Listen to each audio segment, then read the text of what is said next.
सबसे पहले आज बात होगी बिहार में भरत तिवारी एनकाउंटर मामले की। इस पर सियासी घमासान लगातार बढ़ता जा रहा है और लोगों में अब सरकार के खिलाफ भी गुस्सा तेज होता जा रहा है।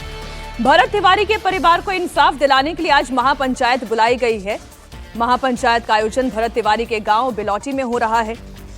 और नई बात यह है कि अभी तक तो तमाम नेता, चाहे वो सत्ता पक्ष में हो चाहे विपक्ष में हो, सब इस मसले पर बोल रहे थे। इस बार जन सुराज के संस्थापक प्रशांत किशोर ने भी इसमें बाजी मारने की कोशिश की है। बिलौटी गांव वो पहुंचेंगे, पीड़ित परिवार के साथ मुलाकात करेंगे, साथ ही महापंचायत में भी शरीक होंगे। बढ़ते हुए दबाव के बीच सम्राट सरकार ने भरत तिवारी के एनकाउंटर में शामिल 5 पुलिस वालों पर मुकदमा दर्ज कर लिया है। जो बात संजय झा ने भी कही थी कि भाई आप पुलिस की कार्यप्रणाली पर भी इस पर सवाल उठ रहे हैं। और जिन 5 पुलिस वालों पर एफआईआर दर्ज की गई है उसमें एसडीपीओ राजेश शर्मा, तत्कालीन एसएचओ राजेश मालाकार और 3 अन्य पुलिस के जवान भी शामिल हैं। इन पर हत्या, आर्म्स एक्ट, साजिश रचना, इरादतन चोट पहुंचाने जैसे मामले दर्ज किए गए हैं। केस एक बार आपको मैं याद दिला देती हूँ। 17 जून को भरत तिवारी का सरेंडर करने के बाद एनकाउंटर हुआ था और इसी के बाद उसकी मौत हुई थी। एनकाउंटर में पुलिस ने जो थ्योरी दी उसके बाद लोगों का गुस्सा फूट पड़ा क्योंकि एनकाउंटर से पहले भरत तिवारी ने फेसबुक लाइव किया था और सोशल मीडिया पर यह वीडियो वायरल भी हुआ और लोगों ने देखा कि पुलिस ने पैर में गोली मारने का दावा किया, जबकि पोस्टमार्टम ये कहती है कि गोली जो है वो सीने में मारी गई है। इसके बाद इस मामले में तूल पकड़ा और सियासत शुरू हुई। सरकार में शामिल कई मंत्रियों ने एनकाउंटर पर सवाल उठाया, लेकिन जितन राम मांझी जैसे भी हैं सहयोगी जिन्होंने एनकाउंटर का समर्थन किया, उन्होंने कहा कि भाई अगर बंदूक लेकर खड़े हो जाओगे पुलिस के सामने तो पुलिस वाला तो गोली चलाएगा ही। तेजस्वी यादव ने भी जांच के लिए आरजेडी का डेलीगेशन भेजा और अब प्रशांत किशोर आज भरत तिवारी के परिवार से मिलने के लिए जा रहे हैं। मसला कानूनी है, लेकिन अनंत विजय जी, ये मसला अब जाति का रंग ले चुका है और जातिवादी राजनीति में सम्राट चौधरी पर निशाना साधने की कोशिश हो रही है और अपने भी हैं और पराये भी हैं, दोनों तरफ। देखिए, मुझे लगता है मीनाक्षी जी, ये जो जातिवादी राजनीति की गई है इसका मतलब सम्राट बहाना उत्तर प्रदेश निशाना है।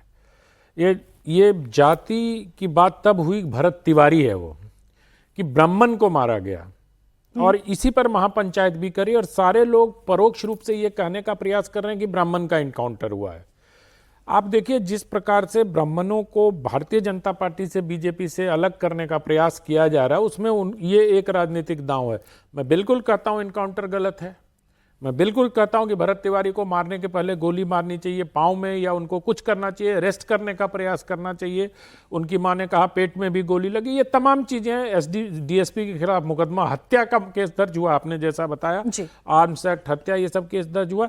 लेकिन इस पर जो सियासत हो गई है, मतलब मरने वाले की जाति भी अब बताई जाने लगी है। और अब मैं हैरान में हूं कि तेजस्वी यादव ने डेलीगेशन भेजा। इतने हत्याकांड लालू यादव के समय में हुए थे, कितने में आरजेडी के लोग गए थे? ये सियासत नहीं है, ये हकीकत है कि कितने 12 से लेके और इतने नरसंहार हुए थे, उसमें कितने आरजेडी के डेलीगेशन गए थे फैक्ट फाइंडिंग कमेटी करने के लिए। तो अब जिन लोगों को अपनी प्रासंगिकता ढूंढनी है बिहार की राजनीति में, और एक बड़ा डिजाइन ये है कि भरत तिवारी के इनकाउंटर को एक ब्राह्मण लड़के का इनकाउंटर बता के उसका सियासी लाभ उत्तर प्रदेश में लिया जाए। इसलिए आप देखिए कि इसको एक नेशनल लेवल का इशू तो नैरेटिव बनाया जा रहा है। इशू तो है, इशू है। इनकाउंटर हुआ, एक युवक का इनकाउंटर हुआ, लेकिन उसको जाति का जो सुगर कोटिंग की जा रही है ना, या जाति की जो कोटिंग की जा रही है, वो खतरनाक है और ये समाज को बांटने वाला है और चुनावी उत्तर प्रदेश में लाभ लेने का प्रयास है। क्योंकि उत्तर प्रदेश में लगातार ये नैरेटिव चल रहा है कि ब्राह्मण अलग हो रहे हैं बीजेपी से, मोह भंग हो रहा है, ब्राह्मणों पर यह अत्याचार।